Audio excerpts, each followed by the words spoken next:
नमस्कार. जनतेचा अधिकार नामा जाणीव हक्काची या न्यूज चॅनलमध्ये मी वंदना आपले स्वागत करीत आहे. आज आपण आलेलो आहोत एका दाम्पत्याला भेटायला. तर त्यांच्या वडिलापासून त्यांना जी प्रेरणा मिळाली आणि जो काही त्यांचा बिझनेस आहे त्यांनी कसा स्टार्ट केला हे आपण जाणून घेणार आहोत. तर आज आपल्यासोबत मिस्टर सचिन कुंभार व श्वेता कुंभार बहिणी आपल्यासोबत आहेत. त्यांनी इचलकरंजीमध्ये एक बिझनेस सुरू केला आणि तो कशा पद्धतीनं केला आणि शून्यातून विश्व कसं निर्माण केलं हे आपण सचिन दादांकडून जाणून घेणार आहोत.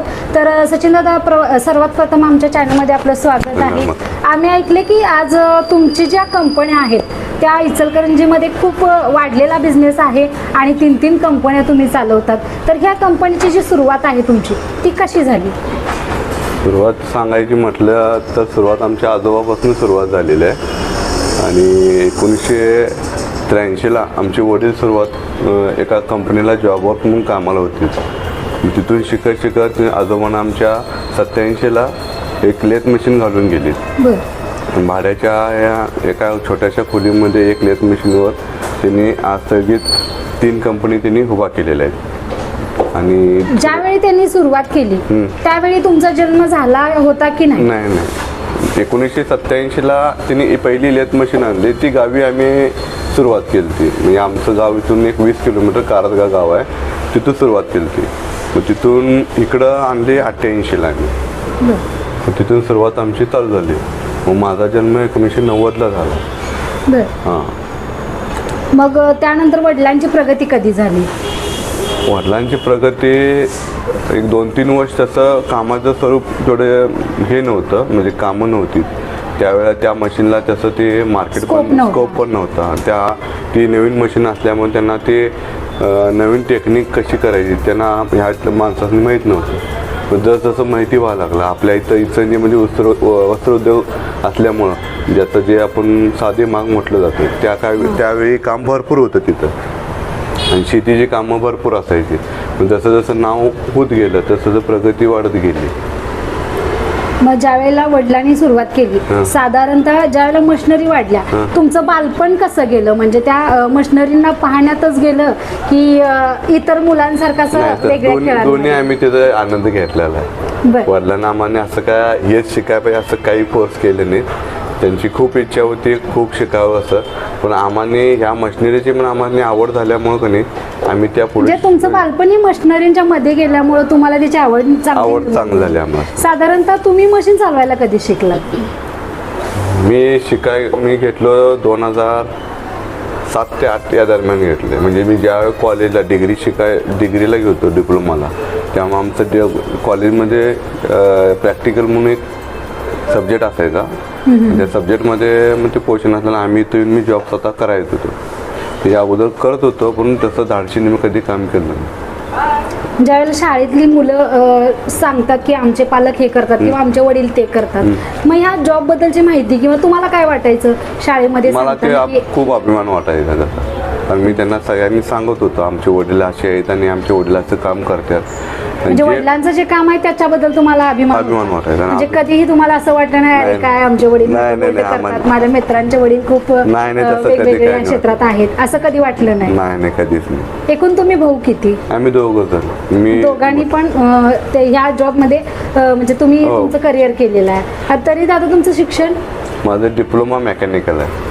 मग तुम्ही तुमचं वेगळं क्षेत्र न निवडता वडिलांनी जो काही बिझनेस केलाय त्याच्यामध्ये कंटिन्यू केलेला आहे. तर त्या खूप चांगलं वाटलं तुमच्याशी बोलून. आणखीन काही वडिलांबद्दल तुम्ही सांगू शकता की? आता सध्या तुमच्या कंपन्या किती आहेत? माझ्या आता म्हणजे वडिलांच्या कंपनी 3 आहे टोटल. सुरुवात म्हणजे ही श्री सिद्धेश्वर इंजिनिअरिंग वर्क्स ही पहिली कंपनी आणि सिद्धेश्वर हे आमचं कुलदैवत घराचं, त्यामुळे आम्ही सिद्धेश्वर म्हणून आम्ही नाव ठेवलेलं आहे. आणि दुसरी कंपनी आहे श्री सिद्धेश्वर इंडस्ट्री. हे इंडस्ट्री प्रोडक्शन लाईनमध्ये असते, तो माझा लहान भाऊ बघतोय. आणि तिसरी कंपनी ही सिद्धिका इंजिनियर्स. ही सिद्धिका हे माझ्या मुलगीचं नाव आणि त्यांच्या आवडती नाती लाडकी असल्यामुळे ती सिद्धिका तिने नाव ठेवलं गेलं आहे. सिद्धिका इंजिनियर्स ही तिसरी युनिट ही माझी मिसेस बघते. म्हणजे वडिलांचं जे काय आहे ते दोन्ही मुलांपुरतं न राहता नातीकडेही थोडंसं गेलं. तर आपण काही प्रश्न ताईंना विचारणार आहोत. श्वेताताई, लग्न झाल्यानंतर ज्यावेळेला तुम्ही इचलकरंजीत आलात त्यावेळेची मिस्टरांची परिस्थिती आणि आत्ताची परिस्थिती यामध्ये काय फरक आहे? आहे, खूप फरक आहे त्याच्यात. आणि आता तुम्ही मिस्टरांच्या खांद्याला खांदा लावून काम करत आहात, तर ह्याची प्रेरणा तुम्हाला कशी मिळाली? चांगली मिळाली. सासऱ्यांच्याकडून खूप मला म्हणजे प्रतिसाद मिळाला, खूप मला असं म्हणजे त्यांची साथ खूप मला मिळाली. कारण की ॲक्च्युली माझं शिक्षण झालं आहे सॉफ्टवेअर इंजिनिअरिंग आणि ॲक्च्युली त्या फील्ड माझी नसल्यामुळं तरी पण सासऱ्यांनी म्हटलं की बाबा इतकं शिकलेस तू, ॲक्च्युली कॅम्प्युटर तरी अकाउंटिंग तरी बघ किंवा ते पण बघ, दोन्ही पण बघ म्हणून तिने मला असं बाहेर काढलं. मला ॲक्च्युली त्यांच्यामुळं माझी खूप म्हणजे पब्लिसिटी ओळख पण झाली आहे खूप बिझनेसमुळे. ज्यावेळेला लग्न करून आलात आणि शिक्षण एवढं झालेलं आणि तुमची वेगळी फील्ड असताना ह्यांचा वेगळा बिझनेस आहे आणि मला समाजामध्ये हे काम करू देतील की नाही असा कधी प्रश्न तुमच्या कधीच नाही मनामध्ये आला आला का? ॲक्च्युली कधीच नाही आला मला प्रश्न. काय आला नाही? इतर सुनांच्या मध्ये पटकन हा प्रश्न निर्माण ॲक्च्युली होतो. कारण की हा बिझनेसच तसा होता आणि तिने मला असं कधी म्हणजे हे दिलंच नाही, अंतर दिलंच नाही. बाबा एक सून म्हणून कधी त्या गोष्टीचा तिने अंतर दिलं नाही. काही मुलगी म्हणूनच तिने मला सगळ्या गोष्टीचं प्रोत्साहन देत आल्यात.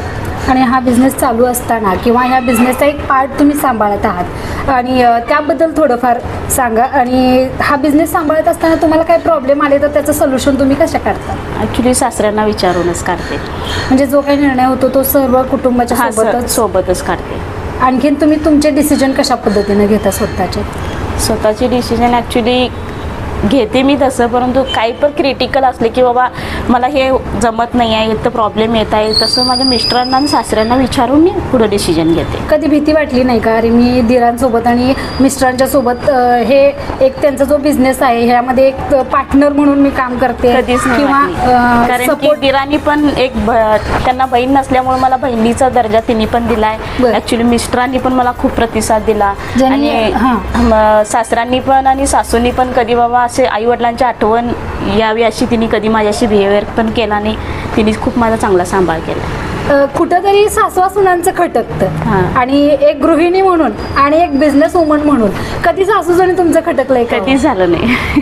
म्हणजे सासूने तुम्हाला चांगलं सांभाळलं असं खूप म्हणायचं? चांगलं सांभाळलं. खरं सांगताय ना? हो, खरं एकदम मुलगीपेक्षा पण मला जास्त तिने हे केलं. माझ्या 2 डिलेव्हऱ्या सुद्धा माझ्या सासूनीच केल्यात. ऐकताना इचलकरंजीकर की आपल्या इचलकरंजीचं एक वैशिष्ट्य आहे की या ठिकाणी ज्या वेळेला परक्या घरची मुलगी येते तर ती कधीच सून म्हणून नाही तर मुलगी म्हणून वावरते. हे सगळ्यात मोठं उदाहरण म्हणजे ह्या श्वेताताई आहेत की पूर्ण कुटुंबाने त्यांना उचलून धरलेलं आहे. ना की उचलून धरले तर आपल्या बिझनेसमध्ये इन्व्हॉल्व केलं. तसंच दादानी खूप चांगली साथ दिली, दिरांनी भावासमान त्यांना साथ दिली, सासऱ्यांनी मुलगी समान जपलं आणि कुटुंबाचा भार पेलत पेलत त्या बिझनेसमध्ये आल्या आणि सासूबाईंनीही त्यांना खूप चांगली साथ दिली. हे आपण त्यांच्याकडून ऐकतोय. खूप एक चांगली गोष्ट आपण ऐकतोय. तर ताई, हा बिझनेस करत असताना तुम्हाला कितपत आनंद होतोय? खूप आनंद होते. माझी ॲक्च्युली एक नवीन ओळख झाली, त्याच्यामुळे मला खूप ह्याच्यामध्ये आनंद होते. अजून बिझनेसमध्ये वाढवायचं झालं किंवा अजून नवीन आधुनिक पद्धतीने आता मशिनरी वगैरे आलेली आहेत, त्यामध्ये तुम्हाला काय वाटतं की पुढं जाऊन अजून बिझनेस वाढेल का? हो, वाढेल. याच्यापेक्षा पण जास्त. खूपच छान. तर आपली जी जनता आहे किंवा आपल्या आता इचलकरंजीमध्ये, दादा मी तुम्हाला विचारतोय की इचलकरंजीमध्ये आपण आता बघतोय की ॲक्सिडेंटचे प्रमाण खूप वाढलेत किंवा मृत्यूचं प्रमाण खूप वाढले. आताचं जी पिढी आहे ती व्यसनाधीन झालेली आहे. जवळजवळ एक 90 ते 80% आताची जी 15 ते 20 किंवा 25 म्हणा अशा रेंजची जी मुलं आहेत ते व्यसनाधीन व्हायला लागलेत. आणि त्याचप्रकारे ताई तुम्हालाही विचारते की आत्ताच्या 15 ते 22 वयोगटातल्या मुली ज्या आहेत त्या एक फॅशन डिझायनिंगच्या नादात किंवा पाश्चात्य कल्चरच्या नादामध्ये, रील्सच्या नादामध्ये वाया जात आहेत. तर त्या मुलींना तुम्ही काय संदेश द्याल? ॲक्च्युली आता जनरेशन असा झालेला आहे, ज्यांनी कोणी आता बाबा हे जनरेशन असं जे काय वरून येतंय बाबा हे असं म्हणजे मोबाईलमध्ये येतंय. ॲक्च्युली मुलांना पण म्हणजे जे ॲप येतात त्याच्यामुळे आपण मुलांना काही दोष देऊ पण शकत नाही. कारण की आपण कंट्रोल इतकं करू पण शकत नाही की 24 तास आपण मुलांच्या बरोबर पण राहू शकत नाही. बरोबर. की त्यांना बाबा असं करू नको, तसं करू नको. आपण बाहेर पाठवलं तर पण ते थोडंफार शिकून येणारच. बरोबर. पण दादा तुम्हाला काय वाटते की जी तरुण पिढी आता व्यसनाधीन झालेली आहे किंवा मृत्यूचं जे प्रमाण वाढलेलं आहे त्यातून कुठंतरी बाहेर जाऊन ह्या मुलांनी स्वतःचा बिझनेस करावा की ह्यातून वाया जायलाच पाहिजे, ह्यातून कसं बाहेर पडायला पाहिजे, तुम्हाला काय वाटतं? त्याबद्दल सांगायचं म्हटलं तर आता कसं जितकं मोबाईलच्या बाबतीत किंवा व्यसनच्या बाबतीत लावून घेतलं तर ते व्यसन आहे. बरं. मनाशी आपले खेळ जातात. मनात आपण बसलो हे करायचं आहे तर आपण करून टाकतो. तशी ती पण गोष्टी खायचं आहे म्हणजे ते खाणं ती व्यसन लागलं त्याला. स्वतःच्या मनावर कंट्रोल खूप पाहिजे. पाहिजे किंवा माणूस आपण काम करताना चांगलाच विचार येतोय. ऍक्च्युली आई वडिलांचंच तिने श्रेय घ्यायला पाहिजे की बाबा आपल्या आई वडिलांनी आपल्यासाठी काय केले, आपण काय करायला हवं. आई वडिलांनी पण माहिती नसली की आपला मूल किंवा आपली मुलगी काय करत आहे काय. 24 आपण नाही राहू शकत मुलांच्या बरोबर. बरोबर. कारण की शिक्षणासाठी तर आपल्याला बाहेर पाठवावं लागतं. बरोबर. काही वेळापर्यंत पण आपण आपल्या जवळ जर मुलं किंवा मुलगी आपल्या जवळ जर असली तर काही कालानंतर शिक्षणासाठी आपण ज्या वेळा बाहेर पाठवतो तिथली जी संगत, तिथलं जे वातावरण जे असते ते आपल्याला माहीत नसते, आई वडिलांनी माहीत नसते.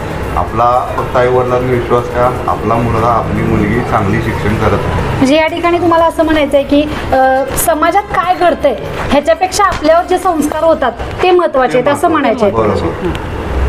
खूप खूप धन्यवाद दादा, वहिनी. खूप छान वाटलं तुमच्याशी बोलून आणि आम्हाला अभिमान आहे की आपल्या इचलकरंजीमध्ये शून्यातून विश्व निर्माण करणारे तुमच्यासारखे दाम्पत्य आहेत. तुमच्यासारख्या म्हणजे तुम्हाला वडिलांची जी साथ लाभली, तुमच्या वडिलांनी जो दृढ निश्चय घेतला.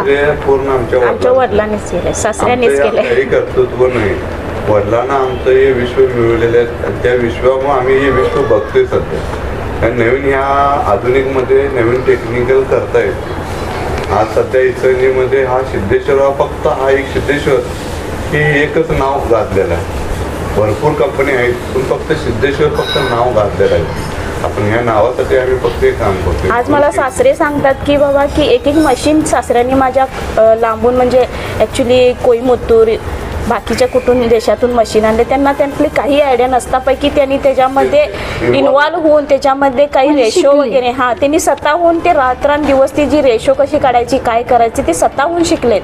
आजच्या पिढीनं पण तसंच करावं ही अशी आमची इच्छा आहे. खूप खूप छान. आणि तुम्ही अशीच प्रेरणा आपल्या लोकांना मिळेल.